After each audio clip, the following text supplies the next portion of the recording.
Next third है इसमें factors affecting rate of SN1 reaction, concentration and reactivity of nucleophile, concentration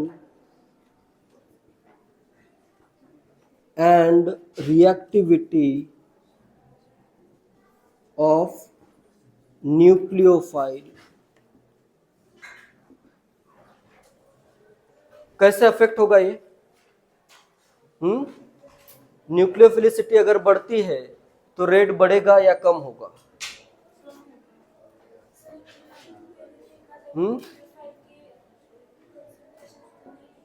nucleophile के concentration पे depend नहीं करता है। इसका रेट डिटरमाइनिंग स्टेप क्या है? Formation of carbocation.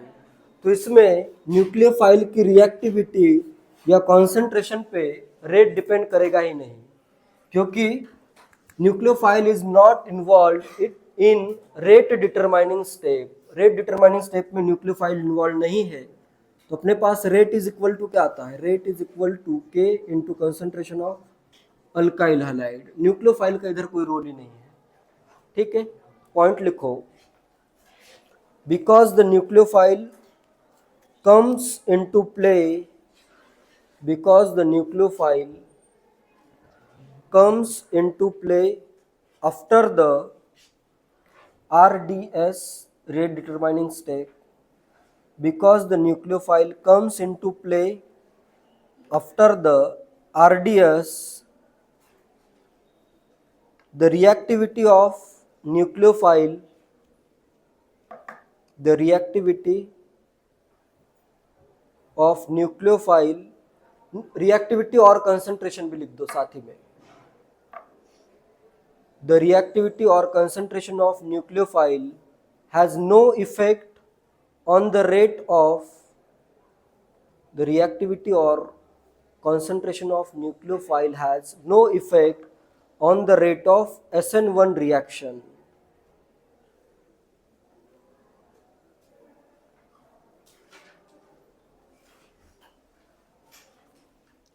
In next इसमें क्या होता है, जैसे अपन ने एग्जांपल देखे थे, जो अपना सॉल्वेंट था, जैसे वाटर में रिएक्शन हो रही थी, जो सॉल्वेंट था वही क्या था?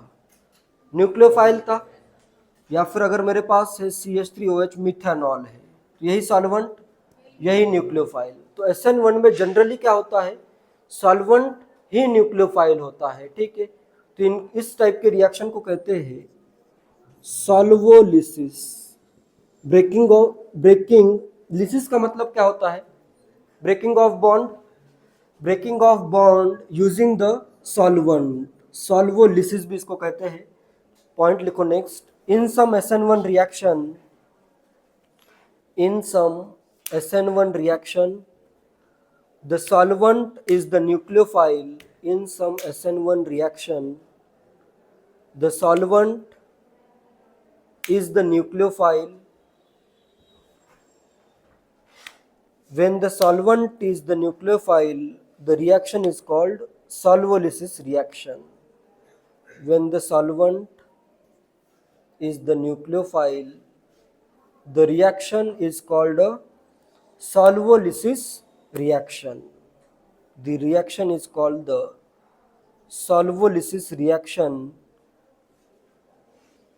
solvolysis में देखो, solvolysis ये वर्ड को ऐसे ब्रेक करके लिखो, सॉल्वेंट लिसिस, सॉल्वेंट है और लिसिस है, इसका मतलब क्या होगा? Cleavage by the solvent, cleavage, bond breaking, cleavage by the solvent, या breaking of bond, homolytic cleavage, heterolytic cleavage पढ़ा था ना पढ़ने। कौन सा हो रहा है इधर, होमोलिटिक या हेट्रोलिटिक?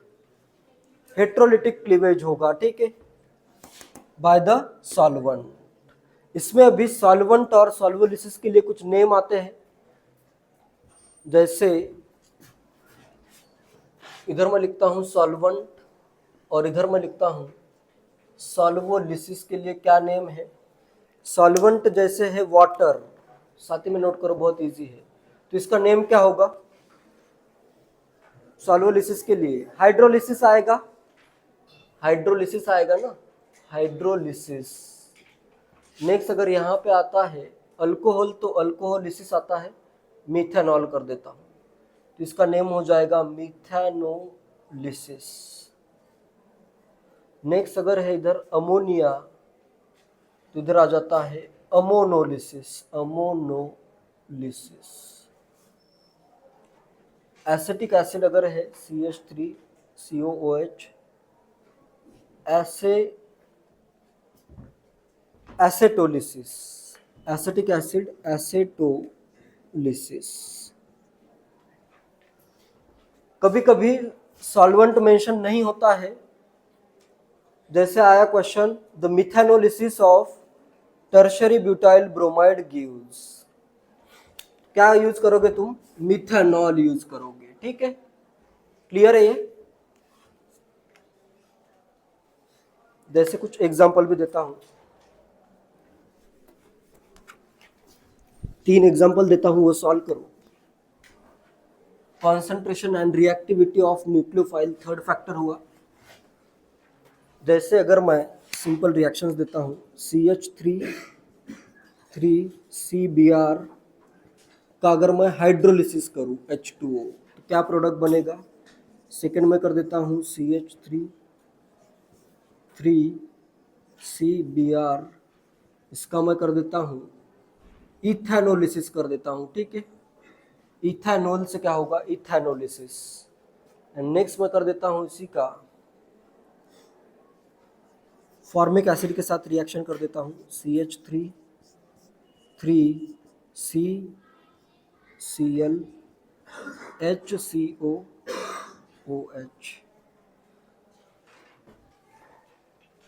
अच्छा, ये पॉइंट मैंने कल नहीं बताया था, ये रिएक्शन एनसीईआरटी में भी है। SN2 रिएक्शन में अपन ने देखी थी 16 रिएक्शन देखी थी, तो उसमें अगर रिएक्शन होती है एनायन के साथ, कार्बोक्सिलेट आयन के साथ अगर रिएक्शन होती है, वहीं पे चाहे तो मेंशन करो। 17th रिएक्शन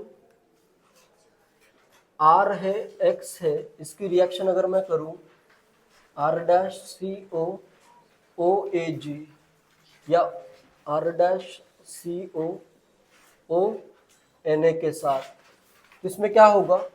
ये वाला ऑक्सीजन अटैक करेगा और फॉर्म हो जाएगा ROCOR-,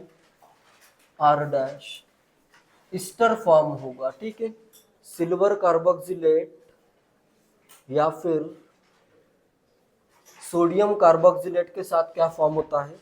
ईस्टर फॉर्म होता है। ठीक है, तो इधर भी क्या फॉर्म होगा? थर्ड रिएक्शन में ईस्टर फॉर्म करना है। बताऊं प्रोडक्ट्स, बहुत ही इजी है। फर्स्ट का प्रोडक्ट क्या बनेगा? CH3 आएगा 3, ये तो रिएक्शन हो ही चुके ऊपर ही, COH आ जाएगा। इधर क्या आएगा? ईथर बनेगा, अल्कोहल के प्रेजेंस में ईथर बन जाएगा, CH3 ethyl tertiary butyl ether.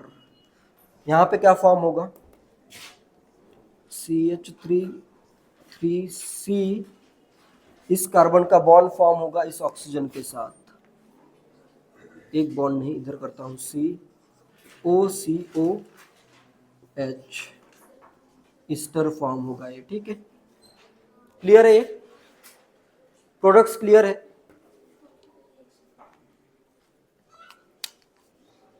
ये SN2 रिएक्शन में उधर नोट करो अगर जगह है, नहीं तो कहीं पे भी नोट कर लो। और ये 3 रिएक्शन के सॉल्वोलिसिस हो रहा है, हाइड्रोलिसिस। ठीक है, कुछ ना कुछ नेम होगा, सबका नेम याद करने की जरूरत नहीं है, 4 कॉमनली आते हैं। ठीक है, अमोनोलिसिस, मिथेनोलिसिस, हाइड्रोलिसिस, ये वर्ड्स कॉमनली आते हैं। Factor affecting the rate of SN1 reaction में फर्स्ट फैक्टर अपन ने देखा था effect of structure of substrate, substrate के स्ट्रक्चर पे कैसे डिपेंड करता है। नेक्स्ट अपन ने देखा नेचर ऑफ लिविंग ग्रुप कैसा है, उस पर भी डिपेंड कर सकता है। एंड थर्ड देखा reactivity and concentration of nucleophile, इस पर डिपेंड करता है क्या? डिपेंड नहीं करता है, कॉन्सेंट्रेशन या न्यूक्लियोफिलिसिटी पे डिपेंड नहीं करता है। नेक्स्ट आता है fourth effect of solvent, effect of solvent fourth करता हूं मैं, इफेक्ट ऑफ सॉल्वेंट। सॉल्वेंट का क्या इफेक्ट होता है, जैसे इधर मैंने ले लिया CH3 टर्शरी ब्यूटाइल ब्रोमाइड लेता हूं। सॉल्वेंट के प्रेजेंस में क्या हो रहा था, कोई ना कोई सॉल्वेंट रहेगा यहाँ पे। सॉल्वेंट के प्रेजेंस में ये क्या हो रहा था, हेट्रोलिटिकली ब्रेक हो रहा था, जिससे फॉर्म हो रहा था carbocation C plus CH3 plus Br minus. कब ये इजीली ब्रेक होगा, कब इजीली ब्रेक नहीं होगा, ये डिपेंड करता है सॉल्वेंट कौन सा यूज कर रहे हो। ठीक है, सॉल्वेंट अभी तुमने ये पढ़ा है फिजिक्स में, डाई इलेक्ट्रिक कांस्टेंट पढ़ा है। डाई इलेक्ट्रिक कांस्टेंट क्या होता है बताओ, डाई इलेक्ट्रिक कांस्टेंट क्या होता है, क्या होता है डाई इलेक्ट्रिक कांस्टेंट? ज्यादा का मतलब क्या है, सिंपली ऐसे समझो, दो अगर आयंस है, एक करता हूं मैं पॉजिटिव आयन, दूसरा करता हूं नेगेटिव आयन। पहले मैं यहां पे लेता हूं वैक्यूम। वैक्यूम में अगर मैं इनके बीच में फोर्स करूं F, और नेक्स्ट में लेता हूं कोई सॉल्वेंट, इधर मैं करता हूं सॉल्वेंट माइनस प्लस, तब ये फोर्स क्या हो जाएगा, कम हो जाएगा। सॉल्वेंट के प्रेजेंस में फोर्स कम हो जाता है। अगर फोर्स 5 टाइम्स कम हो गया तो मैं कहूंगा कि सॉल्वेंट का डाइलेक्ट्रिक कांस्टेंट 5 है। ठीक है, वैसे ही वाटर अगर प्रेजेंट हो H2O, तो ये फोर्स कितने टाइम्स कम होता है, आइडिया है कुछ? 80 टाइम्स कम हो जाता है। तो यहाँ पे फोर्स अगर कम हो रहा है, वाटर क्या कर रहा है, इसको भी सराउंड कर रहा है, इधर भी सराउंड कर रहा है, तो इनके बीच का फोर्स क्या हो गया, 80 टाइम्स कम हो गया। तो वाटर का डाइलेक्ट्रिक कांस्टेंट क्या आएगा, 80 आएगा। क्लियर है ये? तो जितना ज्यादा डाइलेक्ट्रिक कांस्टेंट होगा उतने इजीली आयंस क्या हो जाएंगे, ब्रेक या सेपरेट हो जाएंगे। क्लियर है? तो इस सॉल्वेंट पे भी डिपेंड कर सकता है। सॉल्वेंट का डाइलेक्ट्रिक कांस्टेंट अगर ज्यादा है तो उसमें उसका डिसोसिएशन इजीली होगा और ये फास्टर होगा, फास्टर डिसोसिएशन हो जाएगा। ठीक है, क्लियर है? पॉइंट लिखो, effect of solvent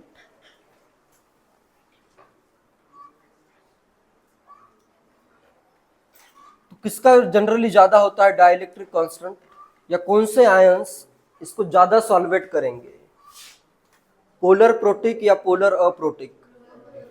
non polar solvent तो यूज होगा ही नहीं, इधर यूज करना पड़ेगा पोलर सॉल्वेंट। पोलर में भी कौन सा सॉल्वेंट ज्यादा बेटर इसको सॉल्वेट करेगा, protic solvent. Polar protic solvent का यूज होता है इसमें, SN1 रिएक्शन में पोलर प्रोटिक सॉल्वेंट यूज होता है, क्योंकि ये क्या करेगा, कैटायन, कार्बोकैटायन और जो भी एनायन फॉर्म हो रहा है उनको बेटरली या अच्छे से बेटर सॉल्वेशन होगा, इनको सॉल्वेट। ठीक है, पॉइंट नोट करो, लिखो, the use of a polar protic solvent, the use of a polar protic solvent will greatly increase the rate of polar protic solvent will greatly increase the rate of ionization, will greatly increase the rate of ionization of an alkyl halide, increase the rate of ionization of an alkyl halide in any SN1 reaction, rate of ionization of an alkyl halide in any SN1 reaction because of its ability of an alkyl halide in any SN1 reaction because of its ability to solvate the ions effectively, because of its ability to solvate ions, to solvate ions effectively। क्यों use होता है polar protic solvent, क्योंकि ये क्या करेगा, इनको ionization का मतलब इधर आयन फॉर्म होना ये है, ठीक है। ये जो हो रहा है इसको आयनाइजेशन भी कहा जा सकता है। एक तो आयनाइजेशन वर्ड आता है एटॉमिक स्ट्रक्चर में या फिर पीरियोडिक टेबल में, उसमें इलेक्ट्रॉन रिमूव होता है, वो अलग है। आयंस अगर फॉर्म होते हैं उसके लिए भी वर्ड आयनाइजेशन आता है। तो यहाँ पे क्या हो रहा है, इजीली आयनाइज हो रहे हैं। आयनाइजेशन इजी क्यों है या फास्टर क्यों है, क्योंकि जो आयन फॉर्म हो रहे हैं उसको पोलर प्रोटिक सॉल्वेंट क्या करेगा, अच्छे से सॉल्वेट कर देगा। यहाँ पे वाटर मॉलिक्यूल के जैसे हाइड्रोजन आ जाएंगे काफी सारे, ठीक है। और इधर क्या आ जाएंगे, इसको सॉल्वेट करने के लिए ऑक्सीजन होगा वाटर का, ठीक है। तो अच्छे से सॉल्वेट हो रहा है तो ये इजीली ब्रेक हो जाता है, ठीक है। क्लियर है। नेक्स्ट लिखो dielectric constant. Dielectric constant,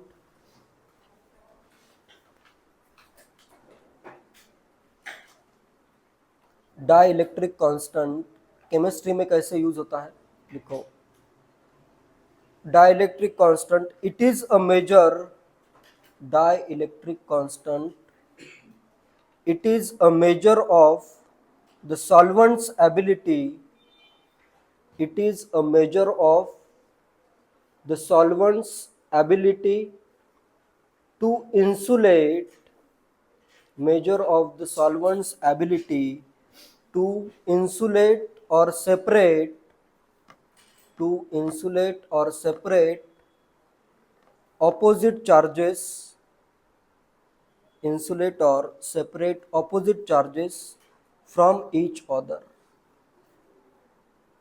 insulate or separate opposite charges from each other. Dielectric constant क्या है, it is ability of solvent to insulate or separate opposite charges from each other. तो dielectric constant अगर ज़्यादा होगा तो इनका separation भी क्या होगा, ईजी हो जाएगा, ठीक है। क्लियर है। कुछ सॉल्वेंट्स के मैं डाइलेक्ट्रिक कांस्टेंट लिखवाता हूँ, solvent and their dielectric constant. जैसे वाटर, फर्स्ट आता है वाटर का 80 है, और भी कुछ सॉल्वेंट्स का लिखवाता हूँ, इसका यूज तुम्हें आगे क्वेश्चन दूंगा कोई।